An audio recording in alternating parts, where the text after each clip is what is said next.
To enable voice chat on Roblox, you need to meet certain requirements and follow a few steps. First, you're going to make sure that you are over the required age threshold, as voice chat is only available for players who are verified being 13 years old.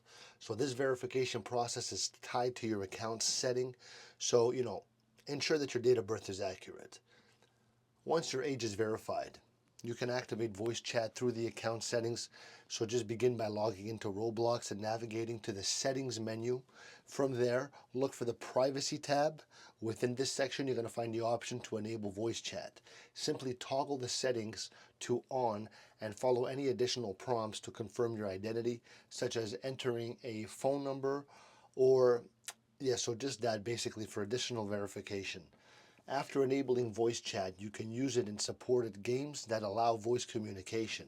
These games will typically display a microphone icon indicating that voice chat is active. So make sure your microphone is properly connected to your device and adjust your audio settings for the best experience.